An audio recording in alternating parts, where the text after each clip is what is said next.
Well, hi everyone, and welcome back to my YouTube art tutorial channel. I'm a professional artist working from my studio in Essex in the UK and painting plein air in the countryside. Well, I'm here on a painting trip to Herefordshire, and around the grounds I've spotted, been looking at this for some time, this collection of old logs that are stored under a lovely old barn, lovely old tin barn with its supports, and I really like the look of that. So I'll put my drawing down onto my watercolour paper. I'm going to lead you through the basic principles of the way I would treat this sort of subject.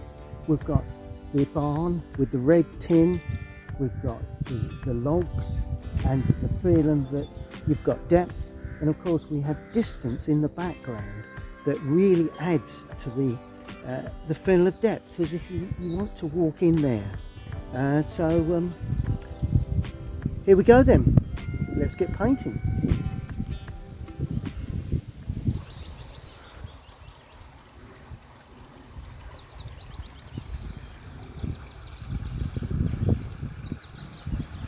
Well, I'm travelling extremely light, as I always do. I've just got 3 brushes. That's the one mop. I'm using that other mop as well because it points well, and a small rigger, and that's really all you really need when you're painting these sorts of subjects. Now I've damped up all my colours in the normal way, so just using water, that's all. And first thing I'm going to do is lay on the sky. Now the sky, there is some blue, there is some cloud, so I'm going to damp the paper in, not everywhere but virtually everywhere, and down as far as there is an horizon line there, but beyond that are distant hills that I want to keep fairly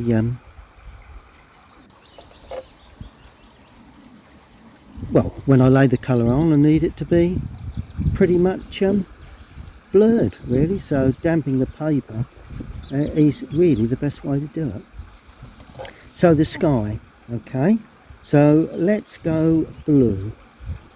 So all I'm doing, digging into the paint, and I'm putting some blue patches on, nothing too strong there, and as we come down to the horizon, the blue patches will appear smaller for obvious reasons, perspective. There we go. Little bit more blue over there, and that pretty much does it.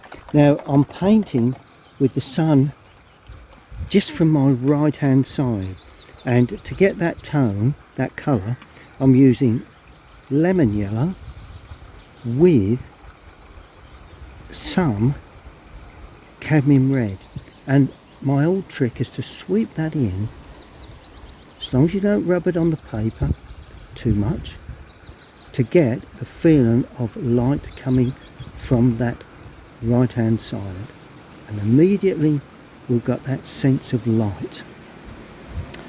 Okay, now do we need anything else? Probably not.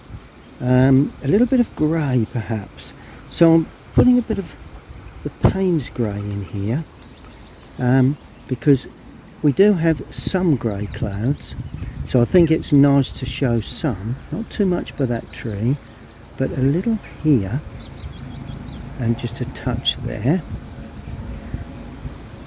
just while the paper's still damp. There we go, look at that. It's almost greeny grey, which works for me. That's the sort of day it is. Now in the distance, I'm going to put in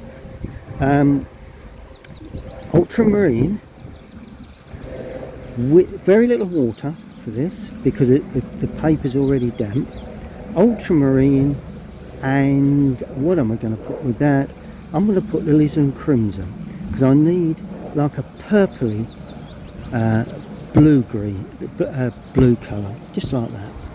And just looking over there, it is quite dark, but I'm going to paint this as if it's a bit lighter, and just pull that across, and that's the distant hills, and let that blur away, and just sweep it out that side. And I'm going to soften that, so I've cleaned the brush, just going to soften that off, just so as the trees come over it gets lost in the background. Now I'm adding raw sienna to that purpley mix with the blue, because for the distant land I need some sort of like blue green, and I'm blending that up into that there. It's nothing too fresh at the moment, it's all quite dull. There's a little tree coming over here, so I'm going to leave some light there. Now I'm putting a little bit of green. It's purely because I don't normally do this. As you know, I normally mix my greens, but in this case it's a little bit heavy. There's just a little bit of that. Oh, there you go, lovely. In this case, the reason for putting that by carrying a green, it saves me mixing, because I need to be quick when I'm painting plein air, really, you know, particularly if you see clouds turning up. Right, now I'm using just purely raw sienna, because I can see the remnants of, well, not a cornfield, but some sort of maize or some sort of field there, and it just blends with that. So it's nice to just get, just so you don't get bands of colour. It's got to be staged. Then it goes, do you know, there's a touch of red. I'm going to use a cadmium red again, just to sneak through there, because I don't want too much red in the distance, but to be fair, I think it benefited from that. Then I'm going to use the raw sienna with the blue, with very little water. You see that, very little water there, quite blue, because we have the odd tree standing up on the horizon that's still blurring because it's slightly damp, and that's tapering away nicely. Then we have a bit of light green I can see for some unknown reason. Well, there is a reason. You've got sunshine on these distant trees, and there's another little one there, and that then fades off. Then you've got hedging, so that's going to be dark blue, not too rich, and just a little bit of darker hedging here and there, and just a little bit of real strong hedging there. Can you see the way I've created a feel of depth? Because blurred in the distance, more impression in the foreground, a bit more detail as it were. While that dies off, I'm now going to add some colour. Well, the first thing I need is some red on the tiles. Not the tiles, that part of the roof line there. And I'm using Indian red for this. I think it gives that good sort of feel of a tin sort of colour. And then I'm going to put in a little raw sienna, because that will turn that more orangey, which is really what I want. And I've just got to watch I don't catch that. I don't want that blowing up. I want some, there we go. And the good thing about these old buildings, you don't have to be too perfect with them. And they've got quite a jagged roof, like that. That's good.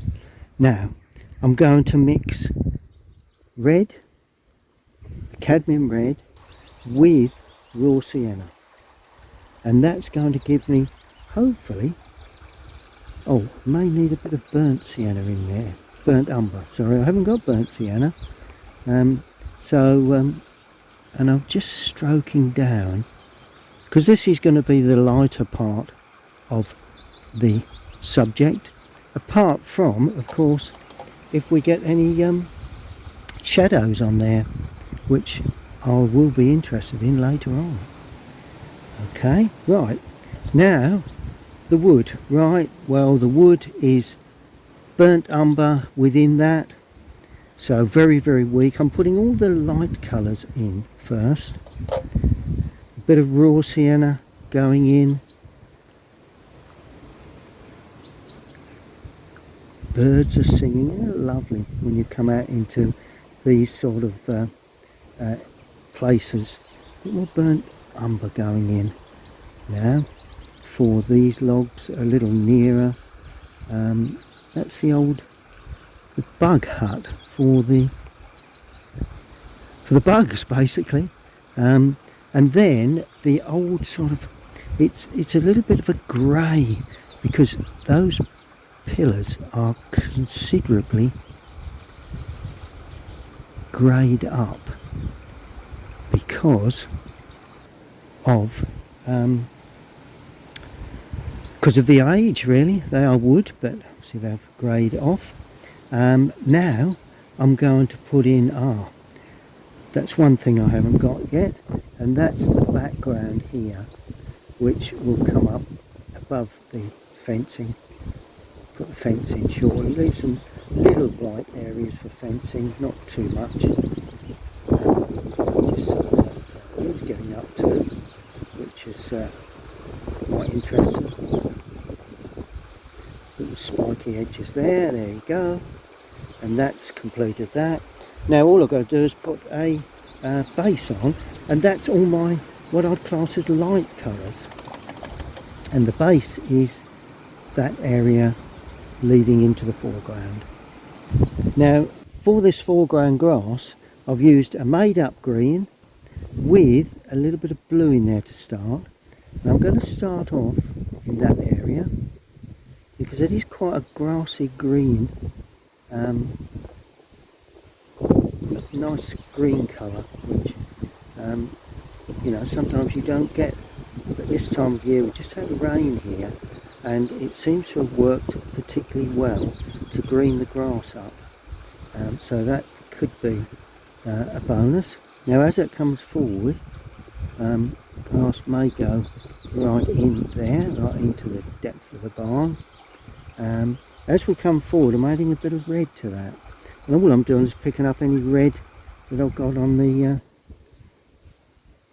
in the palette, really. A bit more stronger blue, a little bit of yellow going in.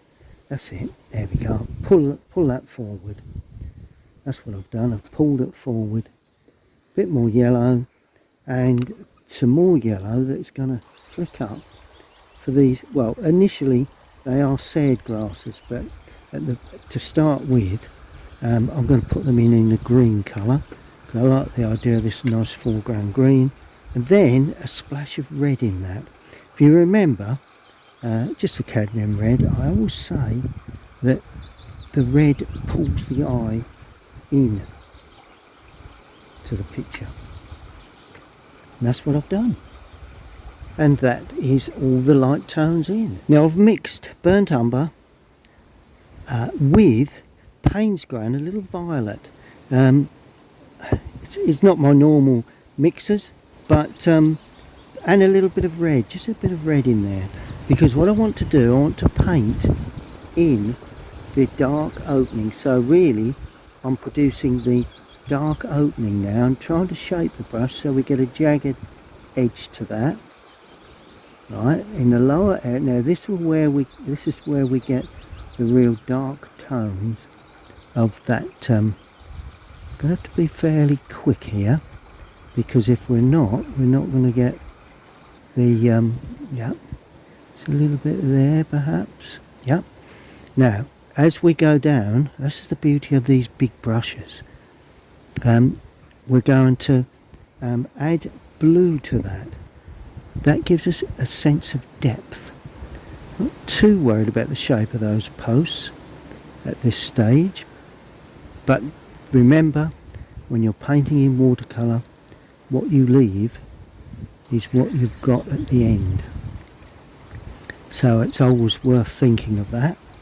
And there is a bit of light hitting. Just see some bits of light hitting. Little squirrels just run across. There you go. bits of light hitting some odd pieces of wood or whatever inside. There is just a hint of a leafy shape there, so that helps break that up, and the same here really. What have we got? Oh, there's a bit of a log coming out. Don't want to see too much in this, but I want to try and keep it fairly authentic if I can. And very little there because we've got bits and pieces going on in there. Then as we come down to the lower area, I'm just going to use the light red, in fact that's Indian red, to try and capture the feeling of light that will eventually hit, hopefully when I get it right, that area there. There's some bits of board and I'm going to pull that in there, but I'm softening some parts, leaving others unpainted. All helps to give that mystical sort of feel that there's something going on inside, and the shape you leave here is the shape of the grasses that are standing up like that. So there we go. So that's that. And finally, just that little bit there, I can see some, could be yellow with that. Put a bit of yellow with that mix, because I want that to be something like a piece of board laying in there. It's always going to be interesting. So there you have it. That's the dark tone. Now the other sort of, not really dark, but semi-dark, is this area here that comes down and across like that. Now it goes up a bit higher, purely because I touched it. There you go. And I'm just dragging it down. I want to leave, if I can, I want to touch that at this moment, some upright areas to hint at the feeling that we have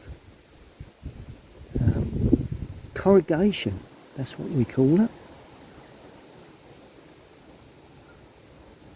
And what you leave is the grasses that are in the bottom, coming up into that area. Don't want too many of these round the bug sign. I want that to remain fairly visible amongst everything else. That's it. And while it's just drying, I'm just going to put that in. And while that's also drying, I'm going to go in with some dark brown too, because I just feel that that probably suits this sort of feel that I'm trying to achieve here. There you go. Just hinting that there are uprights here and there. There will be shadow on that. Don't be too dark there. Leave a white ridge, a white line there, because that will help. Don't want the eye to be pulled to the outside edge, so I'm using, there you go. And there again, I'm going to paint around there. I want the bug sign to show up reasonably well.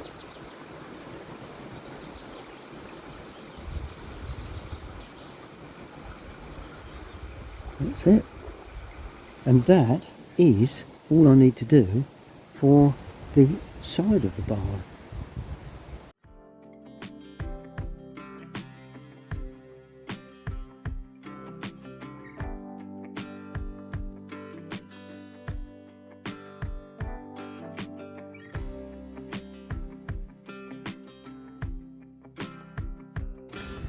Now I've got this large tree on the left that's hanging over, and I want this to be well,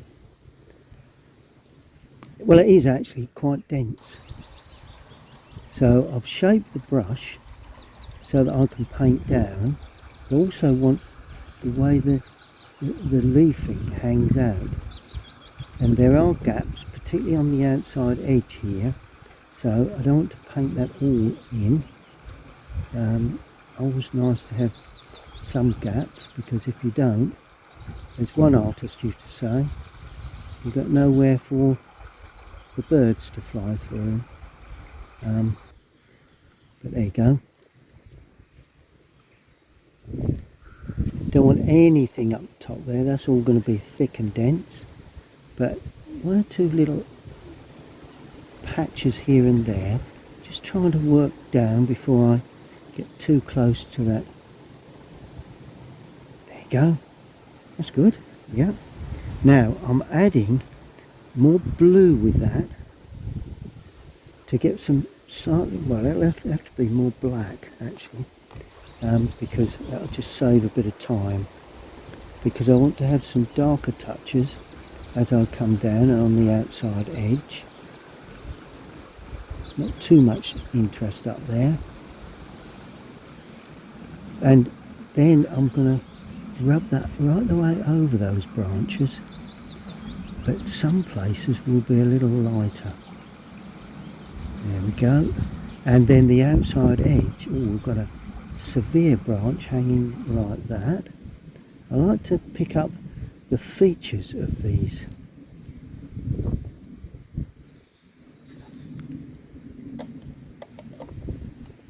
Buildings and trees, sorry. And so consequently, putting a bit of brown with this, with a bit of blue, because I want to get some real dark greens now, dark earthy greens, because I can see some earthy greens coming there just before it dries, and some little touches there. This way you're getting a feeling of light and dark within the foliage, which is vital to create depth. If you don't do this, and if you do it while it's still a little damp, then there's every chance that you can get it to come off. And watch the way the branches hang down, because it's always interesting to see that. There you go, look at that.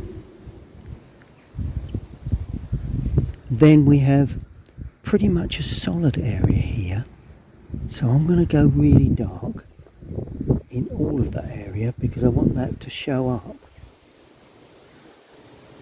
the roof line. And notice how now I'm picking up that roof line. Put some dark touches in there later again, as we feel necessary.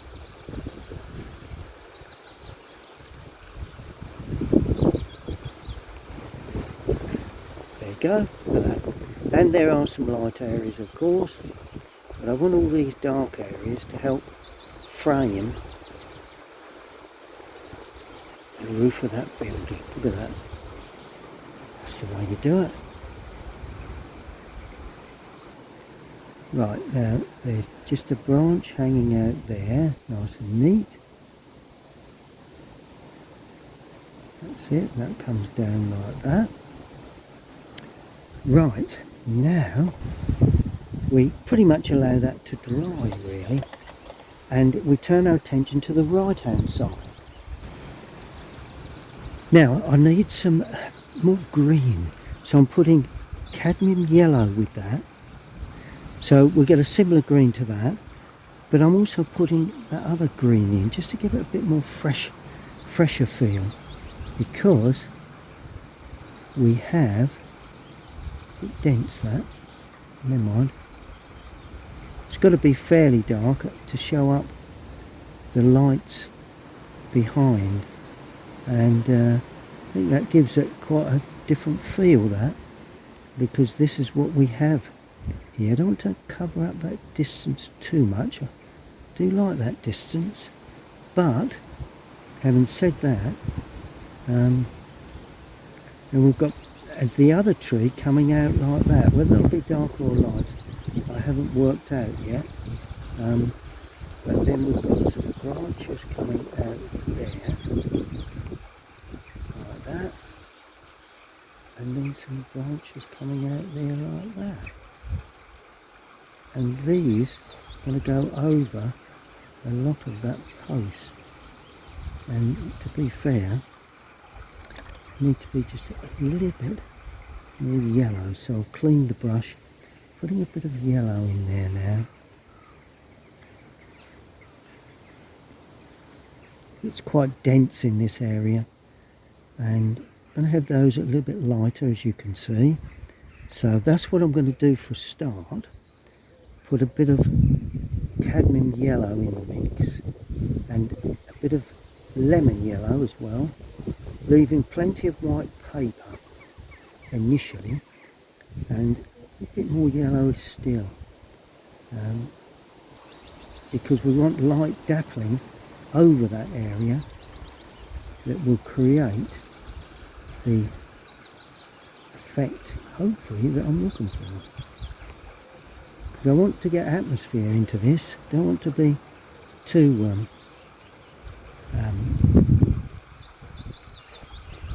some grasses now coming up with this colour, helps the continuity of it all.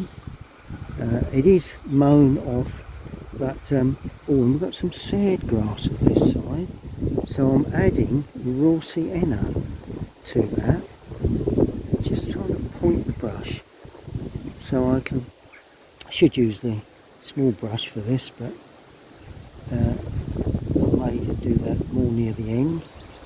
I think we've got some sage grasses there, touches there, also got some touches there, but we don't want to make those too big. Let's just finish off. Let's not get too excited. I tend to get very excited when I'm painting these subjects, and it can be my downfall. So let's go and put in these darker trunks.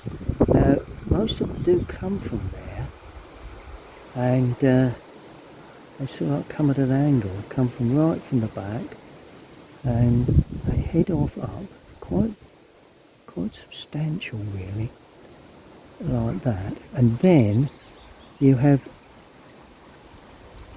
lovely old oak, actually, which is put in the very small branches again soon with the rigger, but it's quite a big branch coming out there. And we've got putting that further down. I'm putting that, just starting that there, just to and that crosses that one. There's another one comes out there that heads off up there, and then there's quite an area there, and I think that's about enough for that. I'll use the rigger to tidy all that up. Good. Wind's getting up. Is there rain on the way? Now for my shadow work I'm using Windsor Blue with, so it's that one and the red, to give me a purpley sort of mix. And I'm not going too dark initially. It's all over my hands, but there you go. Don't want that to drip on the paper. Right, now the first place that I need to think about this is going to be parts of this tree there, like that, and parts of this tree, just sort of parts of that tree. See the way it's beginning to put light and shade, more of a dappled feel, just as if there's sort of touches of light here and there, and the white paper is also picking up that sense of shadow. Quite complicated, but just trying to simplify it a bit now as it comes down, and it comes down to the locks. Now this is the interesting part too. See, those initial colours I put on are all coming through this wash. Going to be all dark around the back of the locks like that. Now I'm going to add a little more. No, I'm adding nothing. That part of the log, down there. And I'm taking a little of the brush and I'm just sweeping that across like that. And those logs will be shaped shortly as the finishing touches. Then this can then be stroked across. And that goes across like that.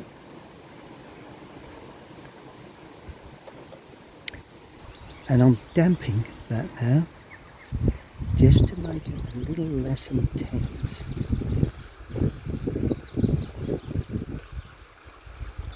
Okay. Now I'm adding a bit more red to that, to give me a purple colour, because this will be underside of the post and down the left hand side of the post and the support. Then it's going over a lot of those logs in the background, not everywhere, because we want that to show up logs that have shadow on. Now this is going to be deepened. There we go. And then we have, well, let's deal with these shadows. We have an overhang shadow there, but the funny part about these shadows, if you notice anything round, you have an arced shadow, like that. So that's what I'm going to do here, an arced shadow, if I can get the brush to shape.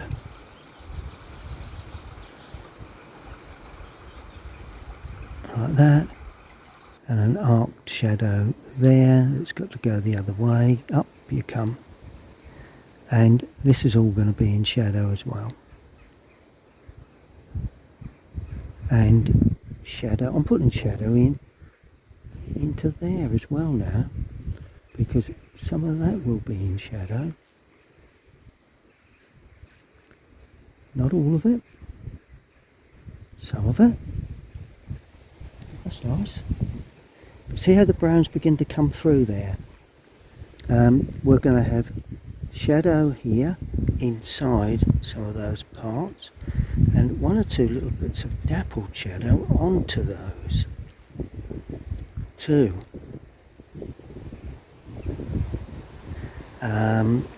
Right, this board is going to be in shadow except the frontage, like that. That'll be in semi-shadow, so let's take that shadow down there a bit deeper. Good. Oh, and this is going to be in shadow for obvious reasons, for the board, the palettes that are coming. There we go. Look at that. See how I've had a lighter shadow there and darker there. Pretty much it. Pretty much the way it is, really. And then I'm going to put in some shadow pieces. Just looking, oh, they're logs, aren't they? Well, we can't do too much to that, but we will have just some little sections here and there, just to give a sense of light. Then of course, where there's sunlight catching, these grasses will stand up in front of that, like that. And then we have some shadow on those grasses there, little shadows on those grasses too. And then we have shadows on these grasses. Put that shadow up like that. Don't want to get too fussy by using too much of the rigor, you know. I'll deal with the bug thingy in a minute. Now, here we go. I'm putting a shadow now. Put a bit more red to this. Don't want it too strong either. I'm putting a shadow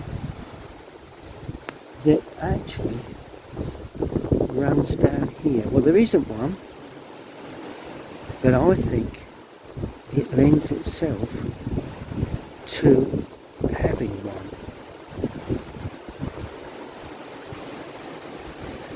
Then when you pull that in like that, it sends your eye more into the picture than it does to the outside edge. And that's what I'm doing. I'm balancing shadows against lights to give me a sense of putting some red in there as well, just to enhance some areas. I like reds just slightly to enhance the shadows a little. There we go, like a secondary red going in there. Always a good thing to do. You think it won't work, but over the years it's what I've done, and it's pretty much worked for me. Some reds up there. Look at that. It's getting there now. We're just talking about finishing touches. Well, I've found a small brush. I'm using that rigger. I've found a small brush because it just laid in my mixing tray. So I'm going to use that. And I'm going to just hint at some sections. Got to try and get this perspective right if I can. But of course it doesn't make a great difference because it's an old tin roof. So that that gives me the opportunity to create a good sense of rusting effect, and that's what I'm looking for. Now it's losing a little bit of it. Oh, there you go. Side brush work. Don't mind that. Right, look at that. Gives it a lovely old aged feel. That's it. And we do the same here.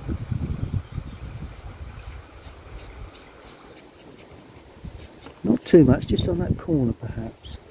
Using some dark paint now that's in the palette, because you can see sections of this tin, and it would be nice just to put them in, just to give it, you know, just so as we know that the sections are there really.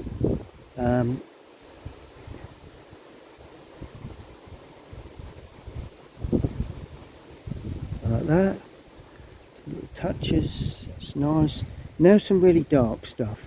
So I'm going in with the black and the brown, burnt umber, Payne's grey.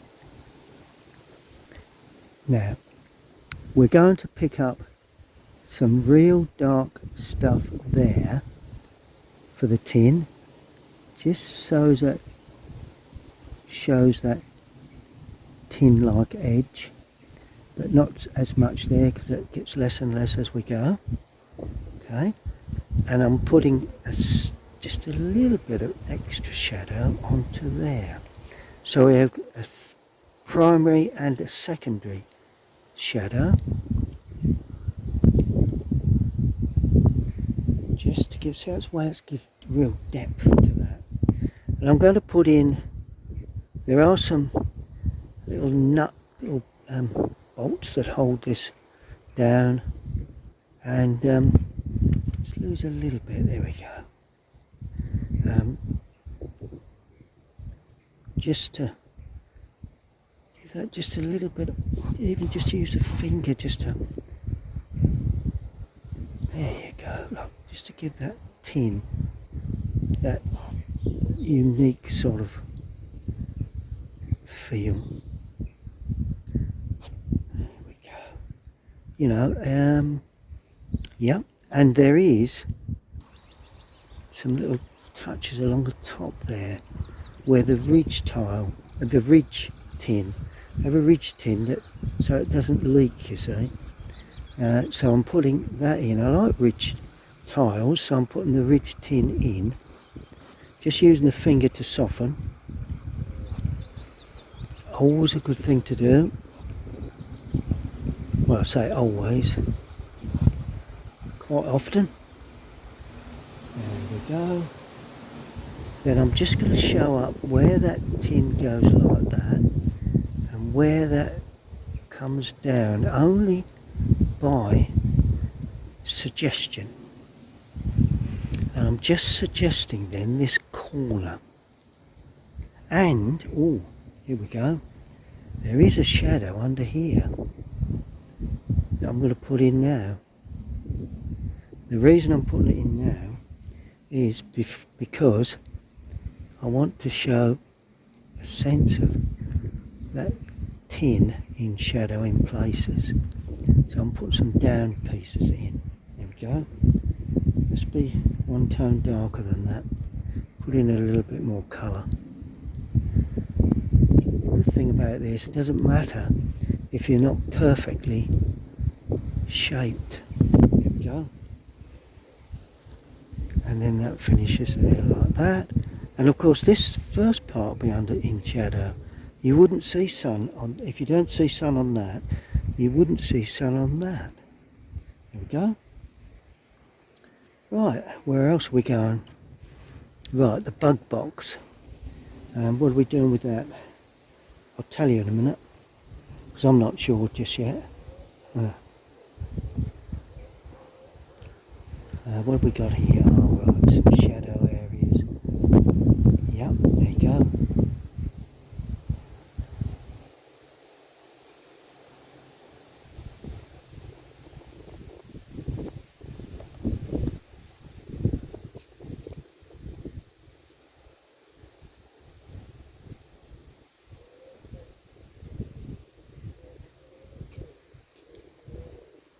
A nice bit of sun on there. That's what I like. See that little bit of sun. Bit of shading too there, just to help.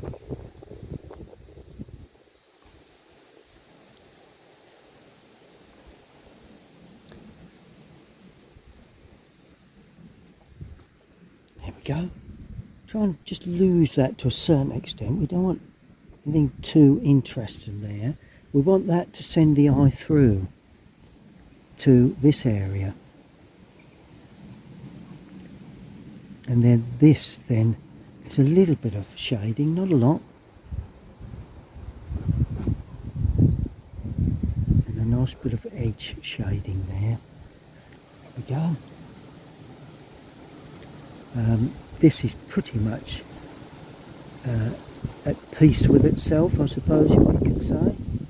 So we don't want too much concern on that. The logs down in this corner, showing those up just a little bit more. Just use the fingers actually. And of course growing up into that are grasses, and they can be put in dark because they could very well be in shadow. Well, they are now.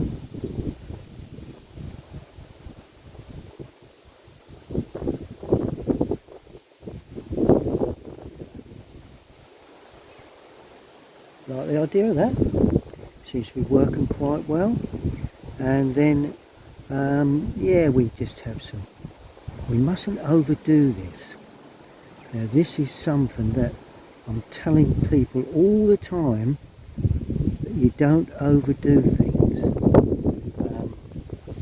And if I'm not careful, I'm in danger of doing that. So, a bit of green, just so it's not all one tone. Because I've got to show these grasses growing up around that. Oh, and finally, we have some smaller branches coming across here. Let's use a bit more brown in that, just for continuity. That's it. Perfect. Look at that. Don't want too many of them. As I say, tomorrow morning when I get up, have a look at this picture. I could think, could do with a few more branches in that. But if I've put too many in, then the chances are I can't do anything with them. So I can't take them out. And I'm going to hang a few branches just to suggest some bits coming in down here, and then this coming in, and one or two coming in from that side, just to give it. And that one looks a bit off, so I'm going to try and improve that. Just put another one in, and another one up there, just to help that. Probably because it's thickening up. There you go. But anyway, don't play with that. And nice deep dark colour, red and blue, to show up some dark branches here that are coming across them, just hanging out there. They're not there as such, but I just like the look of that, just to justify it. They will dry back considerably. One or two just here, just where there's some light stuff. Just show up the lights, you see. You can't have lights until you've got darks. Okay, now for the bug box, I don't like using white, but I am going to use white for this, just for ease and quickness. And we've got to put a small writing. Let's try and get that small if I can. I really need the other brush, but like me, I'm going to try and do it.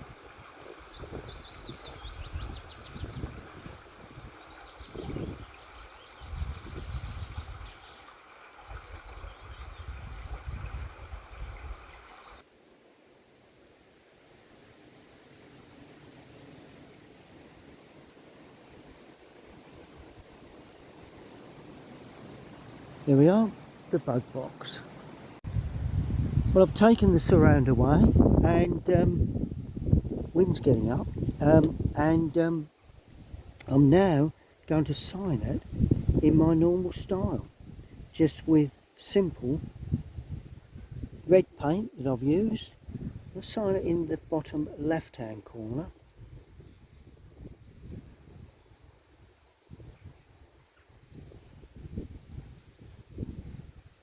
And there you have it, the old barn, Molehill Hut.